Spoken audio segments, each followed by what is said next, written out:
안녕하세요. 김유갑의 경제부동산입니다. 더 좋은 방송을 하도록 구독, 좋아요, 댓글 알림 부탁드립니다. 아파트 완전히 끝났다. 오늘 12시 한국은행 충격 발표. 한국은행이 부동산 폭락 전망, 고금리 유지, 기업 부도에 대한 충격적인 발표를 하였으며 폭락 전망에 교보증권과 서울시장도 동참한 상황입니다.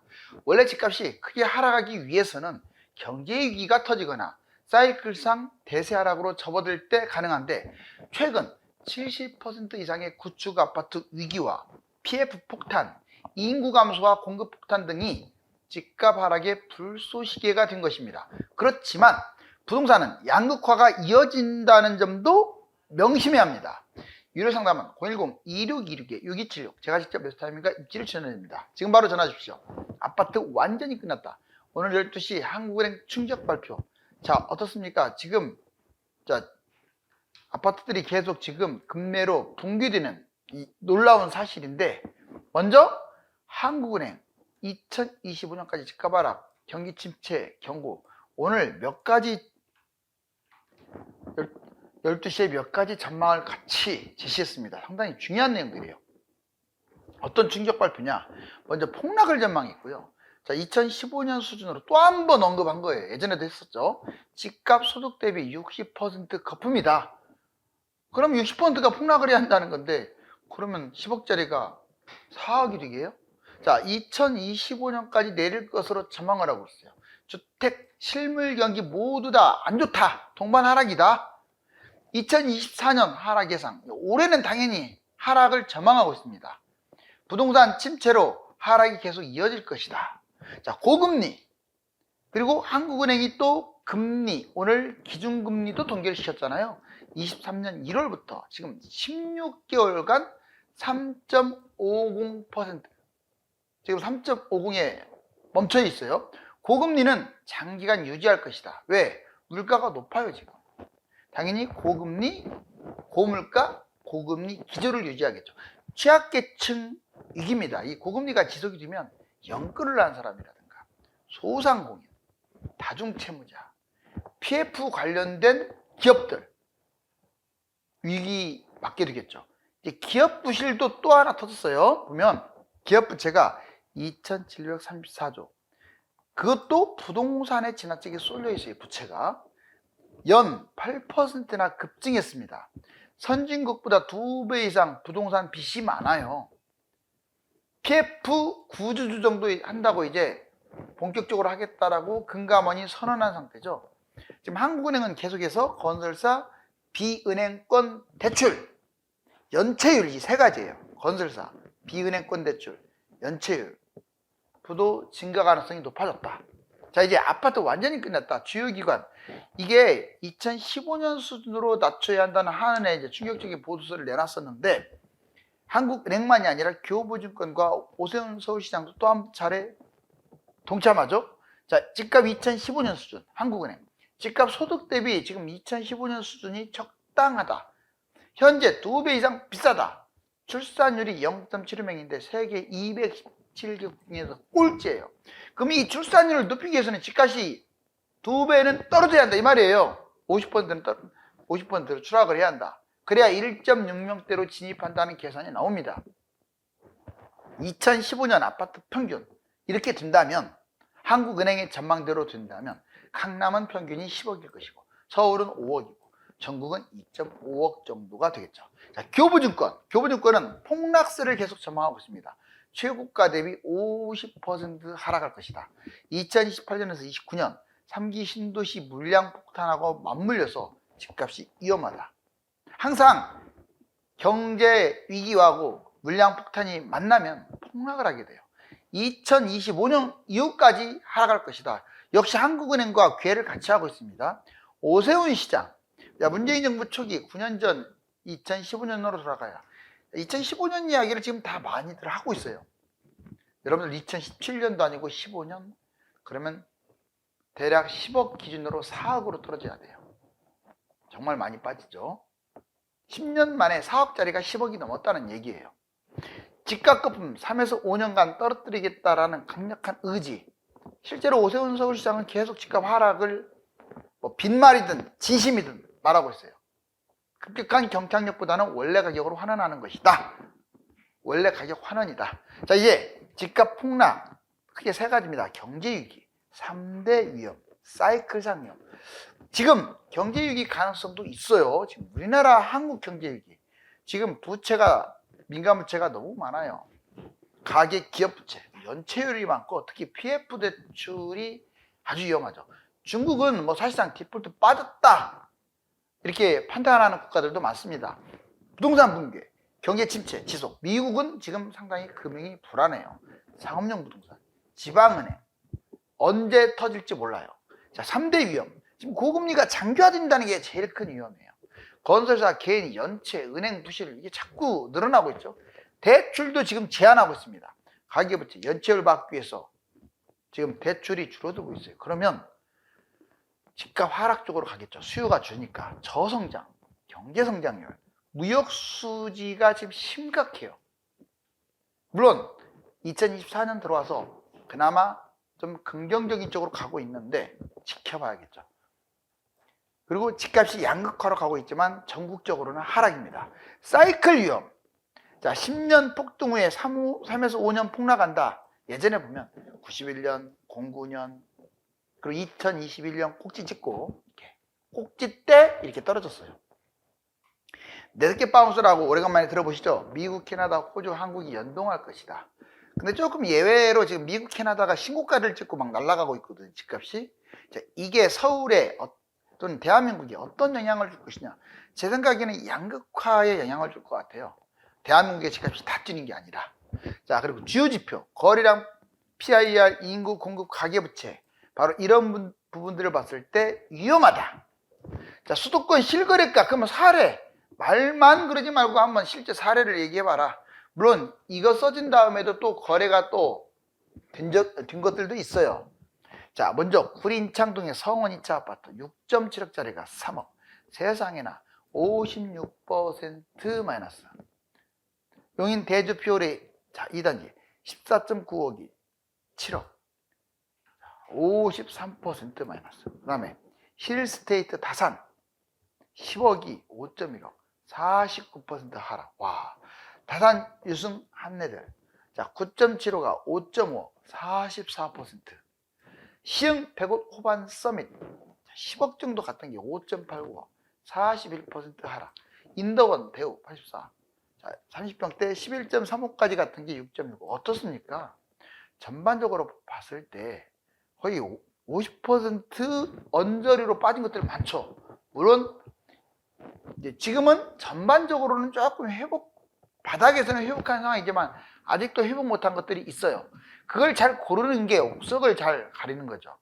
그렇다고 많이 빠졌다고 해서 무작정 잡느냐? 이건 아닌 것 같아요. 아파트 폭락 3대 요인. 그러면 이제 상황은 그렇고 어떤 것들이 어떻게 갈 것이냐. 230조 부동산 PF 폭탄 해체냐 폭발이냐. 지금 정부가 지금 강력한 구조조정을 실시한다고 했잖아요. 먼저 집값 폭락. 집값 폭락에서 아마 선두주자가 이것 때문에 그럴 거예요. 구축의 위기입니다. 재건축, 구축의 위기. 자, 여기 보시면 비서울, 서울이 아닌 6억 미만의 중저가 구축 아파트는 거의 위험하다. 왜? 추가 분담금이 뭐 5억이야, 5억. 뭐 어떻게 감당하겠어요? 예를 들어 집값이 3억이고 추가 분담금 5억이면 8억인데 서울 아니고 10억은 가야 그나마 이걸 올라타겠는데 10억 된 곳들이 이렇게 많나요? 새 아파트가? 생각보다 적어요. 그리고 새 아파트가 한 12억 가는 곳들은요 집값 구축이 7억 정도 돼요. 8억이나. 저 말 틀렸나요? 8억 정도 돼요. 8억에다가 5억을 합쳐보세요. 11억이네요. 주변이 지금 12억인데 누가 그거 분양받으려고 하겠어요? 공사비 급등, 재건축, 리모델링 할수록 손해. 전국의 70% 이상 아파트가 여기에 해당된다고요. 이게 문제인 거예요. 10개 중에 7개는 잡으면 위험하다. PF 폭탄. 금융당국이 6월 달에 230조 PF 속가내기를 추진하겠다. 이미 속가내고 있습니다. 여신 전문. 자, 증권, 저축은행. 지금 상당히 불안해요. 여기도 퇴출되는 것이 나올 수도 있어요.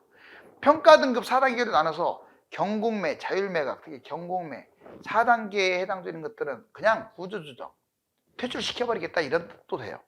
사회구조, 인구 감소하고 있죠. 1인 가구만 증가하고 있고 은퇴 세대들은 하고 있고 집값이 지금 거품이 심한 상태에서 가계대출은 많고 지금 노후 대비가 하나도 안 돼 있어요. 우리나라가 OECD 노후 대비 꼴찌입니다. 공급, 신도시 또 남발해가지고 공급은 지나치게 넘쳐났어요. 이번에도 19만 가구나 누락시켰잖아요. 그러면 집 넘쳐나는 거죠 뭐. 산업체도 이전돼가지고 먹고 살 것도 없는데 덩그러니 집만 있다고 거기 살겠어요 사람들이? 부동산 최대 위기. 자, 한국 부자 10명 중 7명은 지금 관망. 물론 이것도 양극화예요. 좀 비싼 것들은 매수합니다. 근데 대부분 지역을 관망. 자, 정부 대책 무산. 이것도 문제죠. 정부 대책이 먹혀야 집값의 부양책이 활성화돼서 집값 하락을 막고 상승으로 완전히 탈바꿈하는데 이게 잘 안 되고 있어요. 이게 부동산 국회 통과 난항. 야당의 반대로 규제 완화는 사실상 물 건너갔다. 또 핵심 대책이 불발됐어요. 대통령 시행령 외에는 지금 국회 통과할 것들은 거의 야당은 집값 떨어뜨리는 쪽으로만 총력전을 펴니까 다주택자 세금이네, 공시가 현실화네, 재건축 안전진단이네. 이거 지금 국회 통과가 돼야 돼요. 심리도 악화되고 있어요. 물론 이거 양극화입니다. 서울은 심리가 상당히 지금 좋아지고 있는데 비서울 지역은 악화되고 있어요. 대출, 금리, 세금, 규제 이게 심해진다는 뜻이죠. 부동산 PF, 금융 붕괴 위험성도 있어요. 자, PF 부도 위험, 건설사, 롯데, 신세계, GS, 통부 누가 터질지 몰라요. 대형 건설사. PF 부도 위험, 은행, 저축은행, 새마을, 상호금융. PF 부도 위험, 금융권, 증권사, 캐피탈, 카드사. 지금요, 이 PF 지금 속아내기 하고 있습니다. 왜냐하면 이거 자꾸 놔놓으면 나중에 뻥 하고 터져서 멀쩡한 1금융권으로 전이가 되고 그리고 대기업도 멀쩡한 대기업이 부도가 날 수도 있어요. 왜냐? 은행에서 돈을 안 빌려줘 버릴 거 아니에요. 그걸 막기 위해서 사전에 지금 차단하려고 지금 PF 부분을 건드리는 거예요. 아예 건설사든 기업이든 은행이든 퇴출시킬 곳은 퇴출시켜버리겠다. 한국 부자들이 손을 뺐다고 했잖아요. 한국 부자 10명 중 7명은 시장 관망. 좋지 않다. 3명도 양극화에 아주 비싼 것들 상위 클래스만 잡고 있어요. 실물 경기 악화 63% 압도적이다. 개선될 것이라고 말하는 사람은 11%밖에 안 되네요. 자, 하나은행 연구소는 미국, 중국의 침체 그리고 경제 전반적인 불안, 전쟁 이거를 집값 하락으로 보고 있습니다. 자, 부동산 최고 중요한 사항. 이거는 10번, 100번, 1000번 해도 중요해요. 이제는 집값이 폭락한다. 집값이 폭등한다. 이 개념으로 접근하지 마세요. 이제는 전체의 흐름상 올라가고 떨어지는 건 있겠지만 가는 놈은 갑니다. 이제. 왜? 해외 GDP 대비 이거 다 따져봐야 돼요. 이제는. 그리고 떨어지는 것들은 떨어진다고요. 전반적으로는 떨어지는 게 훨씬 더 많겠죠. 하지만 신고가 많이 나올 거예요. 요즘 뉴스 보면 신고가 나오잖아요. 그럴 수밖에 없는 게 상위 클래스 일부는 다른 나라 도시 상위 클래스보다 훨씬 싸거든요.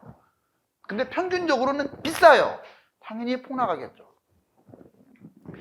자, 양극화. 서울과 비서울. 서울 잡으세요. 지금 서울은 7주 연속 상승입니다. 비서울은 지금도 마이너스예요. 아파트냐 비아파트냐 일단 아파트 중심으로 잡고 비아파트, 오피, 조생, 빌라, 단독은 피하세요. 단독도 피하라고 했어요. 다만 이제 재개발이 되는 것들은 고민 좀 해야죠. 뭐 잡아도 괜찮겠죠. 그 다음에 주택이냐 주택이 아니냐. 가급적이면 주택이 나아요. 자, 토지, 지식산업센터, 오피, 생활형 숙박시설보다 차라리 오피, 도생, 빌라 이런 것들이 낫다 이 말이에요. 자, 갭2를 활용하세요. 왜? 내 돈을 극대화할 수 있는 것. 다만 돈이 없는 상태에서 하게 되면 안 되겠죠. 서울 전세가가 지금 51주 약 1년 동안 상승. 매매가도 지금 7주 연속, 이번 주 8주 연속 상승. 갭 투자 증가. 지금 전세가가 1년 올라가다 보니까 옛날에 역전세에서 바짝 붙었어요. 이제 전세가와 매매가가 붙다 보니까 갭 투자가 늘어나는데 더 투자 금액이 덜 들어가니까 유리하겠죠. 소액 수익률 최고. 그러니까 돈은 덜 들어가고 수익률은 최고. 전세가 상승, 소액 투자. 소액 투자가 늘어난다. 다만 조심할 점이 있어요. 아까 제가 7대3 여러 번 얘기했는데, 자, 수도권 지방은 갭 투자도 조심해야 돼요. 3천만 원밖에 안 들어가는데요. 조심하시라고요. 이제 1, 2억짜리들이 무조건 뛰는 시대는 끝났어요. 왜? 추가 분담금이 따라가기 때문에. 자, 이제 신축을 선호하죠. 공사비가 급등하는 바람에 수도권 지방 대부분 신축이 유리합니다.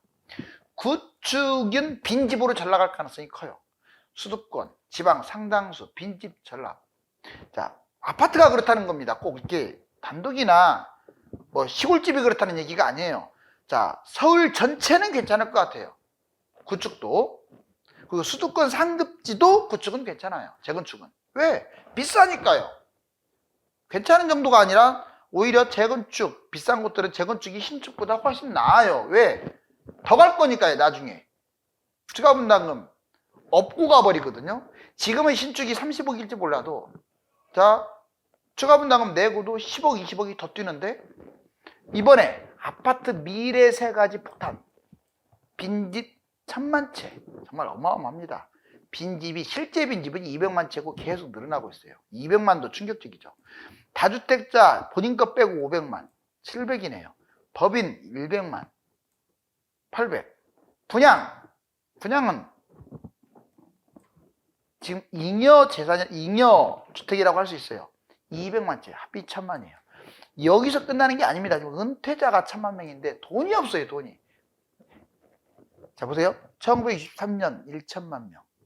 부동산 자산에, 그것도 다른 나라는 부동산에 한 30%밖에 안 묶여 있는데, 우리나라는 거의 80%가 묶여 있어요, 은퇴자들이. 너무 심각하죠. 그러니까 집에서 대출 받지를 않으면 먹고 살기가 힘들어. 그러니까 집을 팔려고 하는 거지. 빈곤 40%. 은퇴자 빈곤 40%, OECD 1등입니다. 노인 빈곤율을 말하는 거예요. 은퇴 세대 매물 폭증. 그러니까 자꾸 여러분들 매물이 쌓인다는 말 들어보셨죠? 바로 은퇴자들 매물이 많아요. 1인 가구가 1000만 명이에요. 가구 수 늘어나면 뭐합니까? 1인 가구는 돈도 없는데. 전체 가구의 무려 40%로 1인 가구가 1등이에요. 1등. 20대부터 65세 이상 빈곤층이 많아요. 매수 능력도 없어요. 1인 증가는 결국 빈집 증가다. 가구 수가 이런데 집 수는 이러니까 아직 100이 안 됐네? 집 더 줘야겠다. 이건 진짜 바보 같은 짓이죠. 지금까지 정부가 그런 식으로 집을 지었어요. 1인 가구가 내 집 마련도 할 수 없을 정도로 가난하다는 것은 생각도 안 하고. 자, 이제 여기 보시면 쭉 폭락을 하네요. 과연 이런 시대가 올까요? 이제 아파트는 완전히 끝난 것일까요? 가장 중요한 입지에 따라서 오르는 곳은 계속 오를 것이며, 대다수 평범한 곳은 하락할 가능성이 높습니다. 감사합니다.